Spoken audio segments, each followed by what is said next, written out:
Chris, can you feel it? Can you feel it in your jellies? I don't have any jellies. It's not a bird, it's not a plane, it's Superhero Slate. It's a modern podcast where we talk about everything that's great, like movies, TV, superheroes. It's Superhero Slate, oh yeah. Hello, everyone, and welcome to Superhero Slate, the show where we run down the latest superhero entertainment news. We love TV, movies, and superheroes, so let's talk it all out. My name is Chris Dillard. And my name is Mike Royer. And welcome to the Detective Pikachu review this year. I didn't have a clever opening for this at all because that's right. We're getting to the point. That's right. Well, I was gonna say this. I was thinking earlier when I was making it. So I'm like, dang, we have done a lot of review episodes so far this year, and we have a lot more coming up. So I would guess you'd say we got to catch them all. It's really funny when you think about it, because in my entire life growing up, it was always the summer. The summer is when the movies come out, and the summer is the middle, it's the meat of the year. And coincidentally, all the children have the summer off from school, so it just worked out really well. But now I feel like summer is when the movies just kind of trickle, throughout the year. Like at the end of the year, usually there's like a superhero movie. We might get like a Harry Potter movie, a James Bond movie, a Star Wars movie at the end of the year. The beginning of the year is this fight for these really creative, like rated R movies or superhero movies trying to get in before the summer. And then I feel like the summer has almost been abandoned. I don't know about you. I think some people who have like these official brackets for like summer movies, like the big movies for the summer, like Detective Pikachu is the first one, because you could argue Endgame is summer, but that was a little easier to do last year because Infinity War was slated for May, but then got pushed back. So, it was just an adjustment. But Endgame was always coming out in April. And I mean, like, come on, like, April is not the summer. As much as you want to think April's not summer, Well, I mean, we haven't had a Mike lamenting about what summer is and what summer isn't moment in a while here, so I'm glad we're back to that. But I disagree. I think looking forward for May, there is 1 to 2 movies a week for the rest of this month. And we talk about those in our regular stuff. I mean, we have John Wick, Detective Pikachu. We have Aladdin. I think is a Brightburn this month as well. Possibly. May is full. One of the fuller months I've been for in a while. And Chris, maybe I'm just a fool. Maybe you just need to look at a calendar, I think. Chart these. We need to get stickers for each one of these movies, and finally we were there. But we're kicking off May with our first movie here as Detective Pikachu. And honestly, I thought you were going to throw it back to when we were kids playing Pokemon and watching Pikachu and other Pokemon stuff. And now we're doing it as adults. But there was one thing I wanted to bring up before we did start talking about the movie. Box office wise, apparently it's doing good. It's obviously not blowing anything else out of the water. Apparently it's tracking pretty well. They hope that it has some legs and it can kind of make up its budget over the summer. Everything's going kind of according to plan. I guess no one was really shocked. But I did see a headline going around that it's breaking records for the top grossing video game movie. And I had a little bone to pick with that, just because I feel like Pokemon in general as an IP has gone so far beyond the video games that in my heart of hearts, I don't think I call this a video game movie, because to me the challenge from turning a video game into a movie is all about how do you kind of transfer that experience of gameplay to watching a movie. But I mean, Pokemon has been like a manga, it's been an anime, it's had animated movies, so it's been so far out of just the gameplay experience that I guess technically if you want to call it a video game movie, go ahead, but for me it's just like more of an IP based movie in my head. But this is literally based on a video game called Detective Pikachu.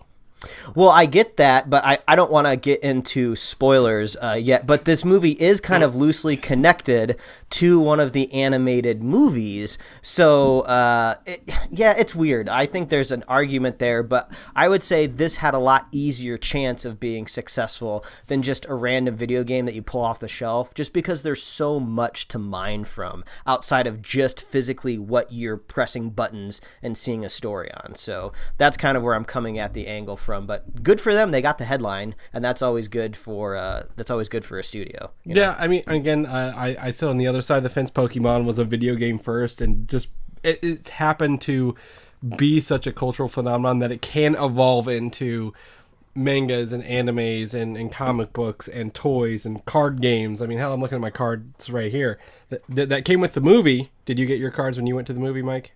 No, I went on like Saturday at like 11 a.m. and I got no cards. Oh, you should have asked them because they were giving out packs of them. Just dumping them everywhere.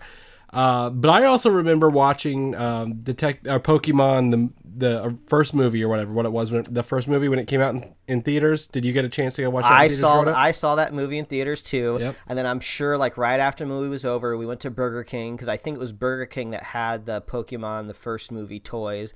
I got that big, heavy, like gold Mew card. And then I got one of those plastic Pokeballs that had...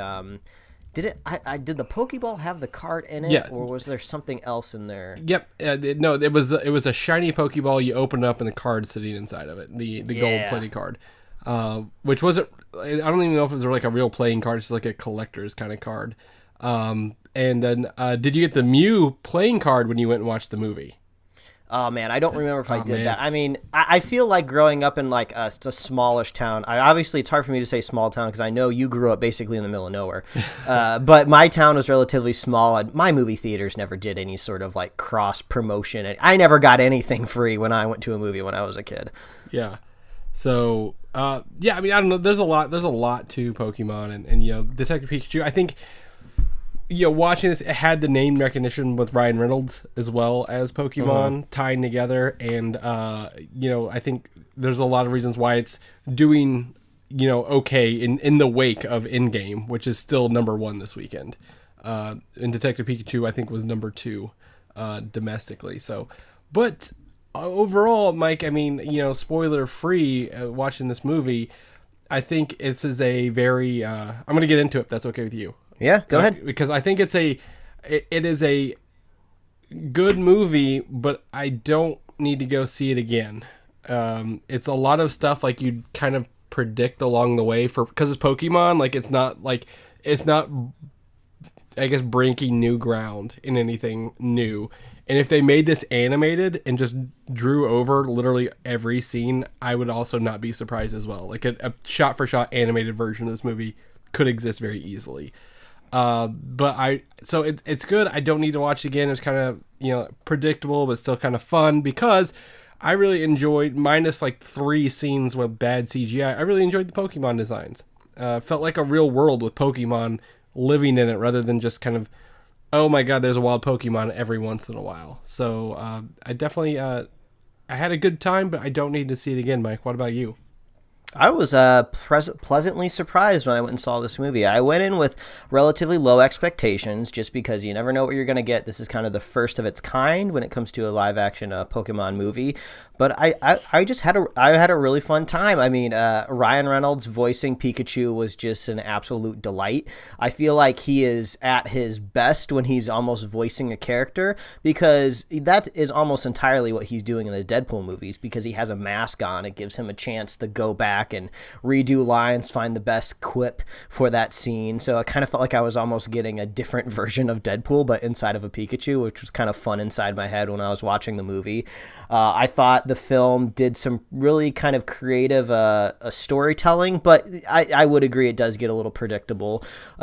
This movie does kind of lean more maybe towards a child audience, which makes total sense for the brand that you're talking about here. So I think if you're going to go see this movie, maybe put your head in the mindset of like a Pixar movie kind of, and then maybe you'll feel a little bit more at home. I went to like an 11 a.m. screening on a Saturday, so I was already prepared for there to be kids. And don't worry, because if you don't know all of your 809 Pokemon at this point in time, you don't have to be too concerned because there is going to be a child in your screening that will shout the name of every Pokemon the second they pop up on screen. I was like right next to a kid in the theater. Every time, Charmander, oh, that's Squirtle, Pikachu, Snorlax. And I was just like, oh my gosh. I guess there's no way around this. This is pretty much a kid's movie. You bring up a good point. I'm used to the Pokemon saying their names as their sounds, and they definitely broke from that tradition in several regards here. Yeah, a little bit. But I think I've seen a handful of the anime because I watched it when I was growing up as a kid. And I do remember every once in a while there was a Pokemon that would just kind of growl or snarl, not necessarily say its name. So that wasn't too much of a throw off. But we got Psyduck. Psyduck was great. He was hilarious. We'll talk a little bit more about him in spoilers, but I was really enjoying him. But I had a pleasant time. I thought that this is a really good starting point because this was going to be a really difficult task for the very first live action Pokemon movie because you got so many questions you have to figure out. You have so many things you have to answer here. Like, how do you describe this very strange world that really doesn't make sense when you're trying to tell like a serious story? Like in a video game, it makes total sense. Yeah, a little kid can leave home and just abandon school and everything to be a Pokemon trainer. Like that doesn't really make sense when you're trying to tell a live action story, but they found a way to kind of get around it and make it work. They kind of took it from a different angle away from a Pokemon trainer. They kind of focused more on just people having Pokemon partners in general. And figuring out how these Pokemon look. I mean, we know now it's even more important. I was kind of bummed we didn't get I wasn't on last week's news episode. I didn't get a chance to talk about Sonic, but it just goes to show you it is extremely important to nail your transition from video game or animation to live action, because if you get it wrong, I mean, they would have gotten it wrong like 50 times over, because I believe the director of the movie said there's like maybe 50 unique Pokemon in this movie. Yeah, I was trying to keep count. I think there's a little more than 50, but less than 60, I think, unique designs, because they reuse. You can see a lot of them are reused over and over again. Yeah, so like imagine if they just got it wrong in general. You just would have been seeing screwed up Pokemon through the whole movie. So I actually think that this is just the tip of the iceberg. Mm-hmm. Like I'm taking a big shot in the dark here, and I'm gonna say this is gonna be one of the next biggest franchises out there that's going to contend with comic book movies, which is big. I think Pokemon is going to be gigantic at the movie theaters, and I think you just kind of have to squint a little, just try to look far off into the horizon, because when we all saw the Incredible Hulk and when we all saw Iron Man, I think we didn't really know exactly what was going to end up happening there. I mean, Iron Man was a good movie. Incredible Hulk came out. We're on a little bit more shaky waters, but I was surprised when I got out of the theater and I saw the Rotten Tomato score was actually kind of low. It's still considered fresh, but it was kind of in the 60s when I left my screening. So I was like, wow, I actually thought this movie was like a solid like B minus, but it did get an A- cinema score, right, which is where they pull the audience when they leave their screening to ask kind of what they felt. So it seems like maybe opinion is kind of all over the place, but I am definitely expecting kind of sequels, maybe not direct sequels, and we'll talk about that in spoilers, but I'm down to see more Pokemon movies. So overall, I would recommend Detective Pikachu. Yeah, I think I agree with you. This is one of those things where this movie was not made for critics, obviously. You can tell watching, like, this is made for people who either grew up with Pokemon but not in the vein of Suicide Squad. Totally different. When people said, "Oh, this movie's for the fan," like, no, different. Yeah, different scenario. Because Pokemon is either you're gonna have people like, "Oh yeah, I really enjoyed Pokemon growing up and I know what it is," or people who are like, "I don't understand it at all." And this is a very interesting thing because, again, like we talked about, Pokemon, as the main games are about catching them, collecting them all, training them, battling them. And this is based on, again, like I said, the game called The Great Detective Pikachu, which is almost beat for beat the same as the game, to be completely honest. And I've heard the endings are pretty different. There is, and we can talk about that in spoilers, but like everything else is literally the same almost throughout the whole thing, which is probably one of the easier, I guess, what we would say when you talk about Pokemon movies coming. This is testing the waters. They are dipping their toes lightly. Like, if Detective Pikachu doesn't do well, then we're not out the main franchise anymore. Like, this is a good get your feet wet, build your models. Do people buy the Pokemon looking realistic?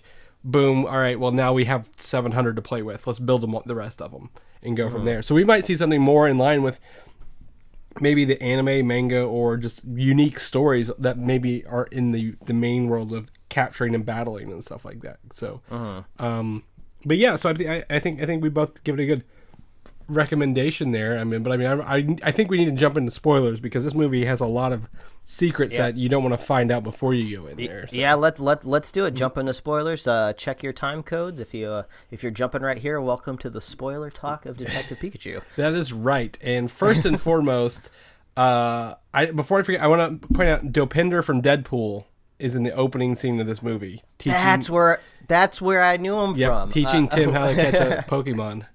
I really love the opening of this movie, and I love Justice Smith's character in general, because I thought this was a great avenue to kind of get the audience into the Pokemon world, because everyone around you in the real world that we live in, might be Pokemon fanatics, but, I'm kind of looking at this movie through the eyes of my wife. My wife doesn't play Pokemon Go. She didn't play these games growing up. She knows what a Pikachu is. She's familiar. Like, if she looks at, like, a drawing of a Pokemon, she could probably say, hey, that's probably a Pokemon. So when we got out of the theater, I asked her what she thought, and she's like, yeah, I had a good time in the movie. Wasn't head over heels for it, but, had a great time. So I would say that's a good mark for the film. But I think Justice Smith's character and his story really worked for that type of person in the audience, because he doesn't really want anything to do with these Pokemon at the beginning of the movie. He's not even really sure, how exactly to catch them. He doesn't really know what's going on. He's just a normal insurance adjuster. And I thought this was a great avenue, because as he goes through the film and kind of starts to warm up to Rhyme City and the characters, he starts to learn a little bit more and connect with them. And I started to as well. So I really liked the way that they kind of built us into the story. Yeah, and they ease it into they ease you into it a little bit as well, because this town that we're in, Rhyme City, was not in any games, and it's specifically built not to battle or capture Pokemon. They all have to be out of a Pokeball, so it's already feels more like a city with Pokemon in it rather than the standard worlds that you see in the Pokemon games. So it already differentiates itself very early on. Yeah, and you're already avoiding that really kind of weird conflict that I don't know how they're ever going to explain if they make more of these movies, of just you're making these animals just fight each other, and we're just supposed to assume that they like it, even though they're breathing fire and shooting electricity at them. So kind of when you're in Rhyme City, you get to avoid these weird existential questions of what is it to be a Pokemon and everything. Yeah. So it works in the context, because it kind of seems like you're just in a weird Star Wars planet or city, just with weird aliens working with humans. So that worked really well.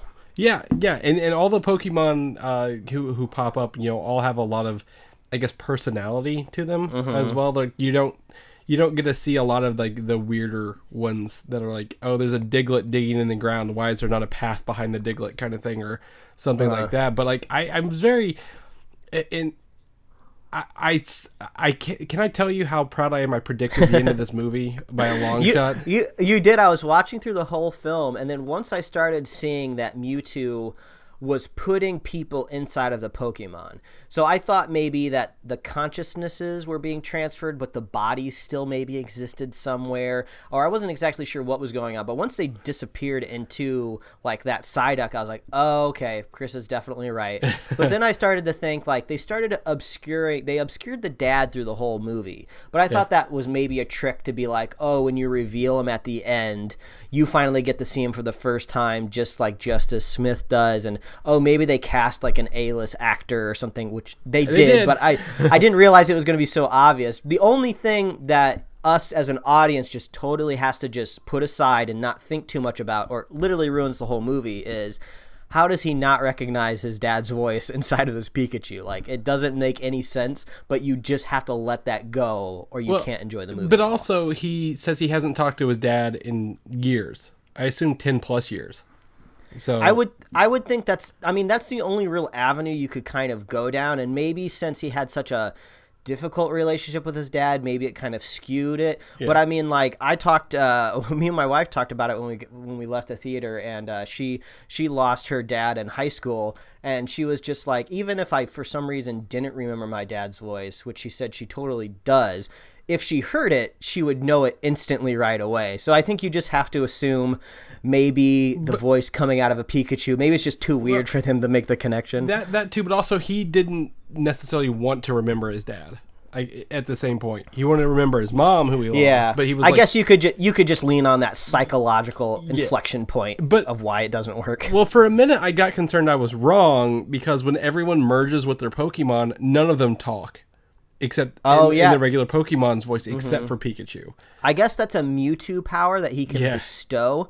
Be like, hey, you got to bring the sun, but you should probably speak English to make this a lot easier, you know? Yeah, yeah. And there was I mean, all in all, it felt like an anime brought to life. Probably one of the best animes brought to life, live action, as well. Yeah, and I like the set decoration a lot because since you're talking about bringing kind of that Eastern influence into it, it was this kind of interesting mixture of kind of like the Pokemon world. Like all the vehicles kind of had that small kind of like Asian influence to it, but it was like a metropolitan city, but not too far in either direction. So it did kind of feel like a unique world.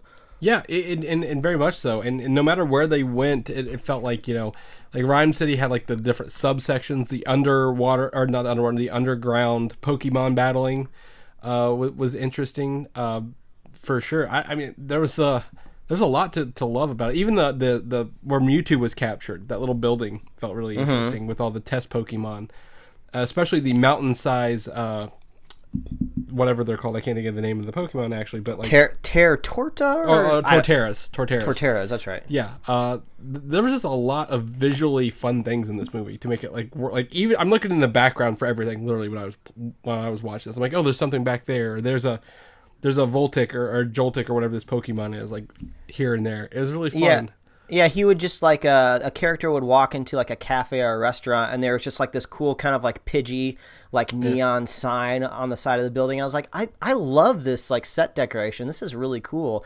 Like most of the time, that stuff doesn't really draw me in too much, but I was like, there's a lot of merch here. There's a lot of merchandising opportunities of like, yeah, maybe I do want Pikachu ears on my headboard. Yeah, and I walked into I think it was Target the other day, and they have a little box of specifically the Pokemon in this movie you could buy plushies of. Wow, okay. Like the Snubble and like the Detective Snubble, the little pink angry dog. I thought it was kind of cheesy, but I enjoyed it at the same time of those Sonic Pokemon that were beatboxing. Oh yeah, I don't. Loudreds is what they're called. Yeah, I was like, this is kind of creative. Like, I don't know if their Pokedex entry like says that they can beatbox, but if they don't, I just thought it was like a clever thing to be like, yeah, screw it, they can beatbox. And they definitely didn't shy away from the Pokedex entries because the Cubone at the very beginning of the movie, they went right for the dead mom's skull on your head, and I was like, wow, they're really going there. Yeah, what was the Loudreds are known for like being like kind of thing like speaker type Pokemon, and they even when they got introduced to the R substance, which I thought was going to stand for Team Rocket, they threw me right there. They started dubstepping instead of playing like the regular speaker sound, which was really funny. What else? There was they hid the reveal of Bill Nye in this movie very well. Bill Nye was in this movie? Not that Bill Nye, the villain Bill Nye, who plays the guy who wants to control Mewtwo. Oh, I see. The twist between the two sons at the end. Yeah, I'm like, oh, and as soon as I'm like, oh, he's the bad guy. He is going to be doing something. So, that once you see him, you're like, oh yeah, he's definitely the bad guy. And his son was a Ditto the whole time. Oh my god, those Ditto scenes were hilariously terrifying. With the little black beady eyes. Oh, it was so great, and it was like, and it really worked. They kind of showed it just offhand of a Ditto just turning into a guy to push his wheelchair, and I was like, oh, that's just what Dittos do. I guess they're just kind of like service. I guess they're all service animals, really, if you think about it. But yeah, that was clever to kind of bring that up. But yeah, this movie was just fun. I just had a fun time watching it. They never went too far in like one direction where I was just kind of like turned off by where they were going. I really loved two Pokemon in general. Psyduck was great just because Psyduck felt like he was kind of ripped from the anime. Like he's always just kind of freaking crazy, just running around, but they turned him to 11 in this movie where he was just like, don't freak him out. And when Pikachu was sitting in the car seat rubbing his feet, I was like, oh god, I'm loving everything about this right now. It's too funny. Don't get a headache. Oh, this is a perfect time to get a headache. Yeah, and then the Mr. Mime scene, I can't imagine what they were thinking when they were like, let's mime gasoline. Because when he started pouring something on him, I was like, wait a minute, what is he doing? I thought, oh, he's just gonna like splash a bucket of water on him just to kind of like wake him up. I was like, no, that is a gasoline motion. And I was like, how did this kind of seems like one of those things where like you write way past far what you think you can get away with just so it gets cut back to something that you can still keep. And I was like, I'm so glad that scene was left in there, because yes, it's not real, it's not happening, so they can get away with it. It was so hilarious. And then when he accidentally dropped the fake match and the scene just cut, it was just perfect. I love that type of humor. So props to who was ever coming up with these jokes. I don't know if it was all in the screenplay from the very beginning, but I hope I get more of that in the next Pokemon movie. Yeah, I mean that scene went dark real fast as well. So that was fun, and they didn't really rely on Pikachu doing a lot of his electrical attacks to solve everything because he didn't know how to use them until like maybe the end of the movie when he was rubbing his little red dots on his cheeks there. Yeah, I think it was fun, and I want to see more. I want to see more of the world of Pokemon, maybe some lore, some history in it a little bit more, because they kind of tease that with like the Egyptian glyphs and drawings of the Pokemon. Yeah, and he had the big bad had statues of some legendaries in his office, which I don't know what generation those were. I think I stopped playing Pokemon maybe after the third or fourth generation, because it goes red, blue, and it goes silver, gold, and then is it... Ruby, Sapphire, which was Game Boy Advance.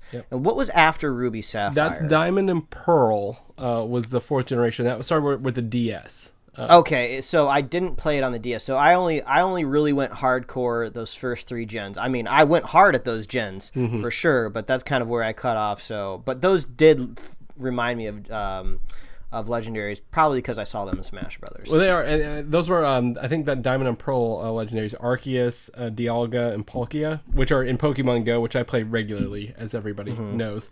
So I mean, this has been a great movie. I don't know how else to go on about this movie. It was a great movie. There was a lot to it, and I like I said, I've seen it though, but that's the thing. I don't know if I need to revisit it, Mike. How do you feel about revisiting it?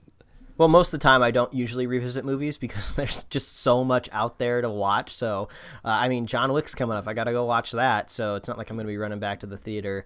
But I'd be curious to see if like a home release would have any like extras involved. Like this screams kind of like a film that might have like a little short film attached to it, maybe on the Blu-ray release, maybe like Psyduck's Adventure, like going out to grab lunch or something like that. I'd love to watch something like that, but I mean, honestly, I was kind of surprised at the ending. I mean, I guess technically Ryan Reynolds is old enough to have a son as old as Justice Smith. There is a possibility. They never really alluded at that in the movie, and they never said, like, I guess I don't know how old Ryan Reynolds is. I can't do all the math in my head. And but I was they aged him up a little bit at the end, it looked like. Yeah, they definitely made sure, like, hey, grow as much facial hair as you can and before we have to put a camera on you. We're going to see how to make it work. And I guess it made sense. I mean, it was Ryan Reynolds' voice. That's what I was really curious about. Once I started to lean towards the idea that, oh, his dad is inside of the Pikachu, I was like, well, how are they going to explain the voice? I guess since Pikachu was the only one talking, maybe just if Pikachus could talk, they would all sound like Ryan Reynolds. And when the dad comes out, it's just going to be a totally different person. But it was Ryan Reynolds, and I was like, okay, I guess that's fine. But then my brain starts going to franchise sequels, more iterations, and I'm just like, I really want more talking Pikachu. That was like, if I had to distill it to my favorite thing in the movie, that was it. I loved Pikachu just drinking coffee, just being silly, making funny jokes about other Pokemon. Like, I want more of that. So if there's a sequel, how do you get that working? How do you get that happening again? Like, do you suck Ryan Reynolds back into Pikachu, or maybe somehow like Mewtwo just swings by their apartment and does some more voodoo magic and now he can talk again? I'm just kind of a little sad that maybe we don't get any more of that. Maybe that's just gone and to the wayside, and that's a little bit of a bummer because I'd love to see more of that. Yeah, I agree. Like, how do you recapture this magic again after everything has, quote unquote, been put back at the end of it?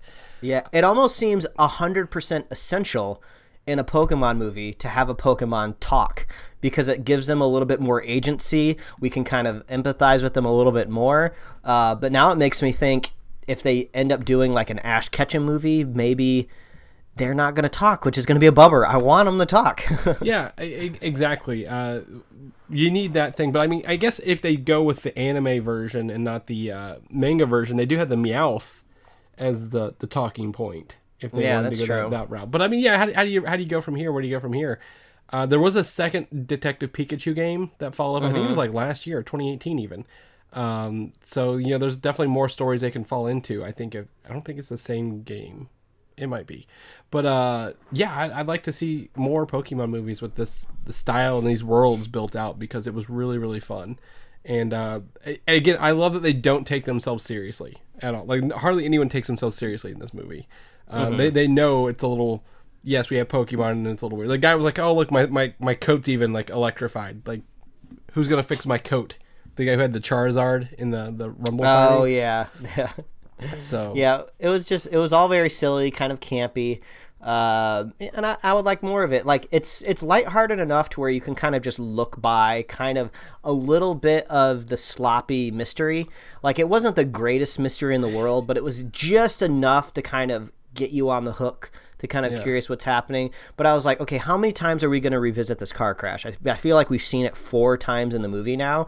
And we haven't seen a corpse or a dead body, so no one really thinks he's dead. So I thought the bigger mystery was where is his body? Where does it reside? So so we'll see. I guess we'll see what happens. There's a lot on the horizon for Pokemon going forward. I think there's a lot of box office dollars to be mined in the future. And also, I mean, this now set that bar for Sonic that much higher. Anything adapting from the 90s, anything animated or video game that needs to be, that look a certain way. Before this movie came out, you're like, okay, maybe they did nail it, maybe they didn't. But now after watching, like, yes, they did. They nailed all of them that they put in there. And there were a couple bad lighting scenarios that didn't look right, but I can forgive them here or there. But Sonic, which played before Pokemon, and everybody laughed when it played. Mine was a totally different experience. I was going to say we had that trailer too, and only grown adults care about what Sonic looks like, because once the Sonic trailer started, there was some kids walking to the theater, and they just started going, Sonic, Sonic, Sonic, Sonic, oh my god, it's Sonic, Sonic. Yeah. And they were just freaking out, and they were laughing during the whole trailer, and I was like, okay, I guess it's just the people that grew up with Sonic would really prefer him to look like Sonic the Hedgehog, so. Yeah. Oh, gosh. Well, I mean, also, I mean, think of when we were kids and how intense we thought Game Boy graphics were compared to what they are now. Yeah, so we all have an idea of what it should look like, but I mean, this sets that bar pretty high for video game to real life visuals. I mean, we once watched Pixels together and talking about video games to real life, and that was awful. That was a travesty. So really, really excited to see where this goes, and hopefully, like you said, it has some legs in the box office despite literally everything else coming out in the next couple weeks. So I think it's a good time. Mike, we should keep an eye on the Chinese box office overseas, because I thought this was gonna do gangbusters over there, and it's been a little low reception. I don't know if there's something strange going on over in China, but it's a little low. Yeah, I don't know, because this is technically a Japanese property and not a Chinese property. Is there some sort of cultural difference here? Because we don't even have an opening weekend number for China right now, so. Yeah, I guess I shouldn't just be naive and assume they're the same, but I don't know. Yeah, all right. Well, Mike, if people want to know what Pokemon you're catching, what you're rocking, where can they find you at? Well, I am always first going to try my best to get a Dragonite. I just want a Pokemon move with a Dragonite in it, because that is my favorite Pokemon. So you can find me at Mike Royer Design on Instagram and Twitter, and you can read my webcomics at pickledcomics.com. Chris, people want to find out what your Pokemon sounds like, where can they find you? You can find me on Twitter, Valdan, Valdan, or Instagram, Valdan87. And mine was actually always Farfetch'd. I don't know why. I always liked Farfetch'd from the you just like the leak that he carries around. I do, because he likes his accessories. Exactly. I was like, what the hell is this little bird doing with this little celery stalk? I don't know. He must be interesting. Tell me all your secrets, bird. A Valdan kind of sounds like a Pokemon. Well, yeah, exactly. It's like close cousin to a Scyther or a Pinsir. At the end of the day. But anyway, you can find me there. Head over to Comic UI. People want to know more about our shows. This is a review episode and our weekly news episode that we're about to record. Where can people find those at? Well, as always, all you got to do is visit superheroslate.com. That's where you're going to find all the resources for the show. So if you want to subscribe, we got all the subscribe points up there. If you want to check out our upcoming release calendar, which apparently I need to look at, we have a nice text calendar there where you don't have to worry about any ads or pop-ups or 1,000 images or a gallery loading. Just a nice itemized list of all the movies that we are personally going to see this summer and review. And you can find us on Apple Podcasts, YouTube, Google Podcasts, Spotify, Podbean, TuneIn, Stitcher, iHeartRadio. You can like us on Facebook, follow us on Twitter and the Gram, and you can get merch at superheroslate.com/store. We love hearing from you. What did you think about Detective Pikachu? Mm-hmm. Do you want to see more of these movies? Do you specifically just want to see more Ryan Reynolds? Because we all love that guy so very, very much. We just want to hear from you. Reach out. We love you. We love our super fans. If you want to be a super fan of the show, all you got to do is share the show with a friend, share the show with a buddy, and we will be here every week. And you got to stay subscribed because we're about to talk about the news. That's right. It's a big news week. We're going to love it. Every week is big news week. This one's just bigger than others. So we will catch you guys there. We'll see you then. Yeah. All right. Bye. Thanks for listening, and don't forget to subscribe. All right. Well, we'll do 2:30. That's when Mike goes to the dentist. No, it was 7:45 in the morning.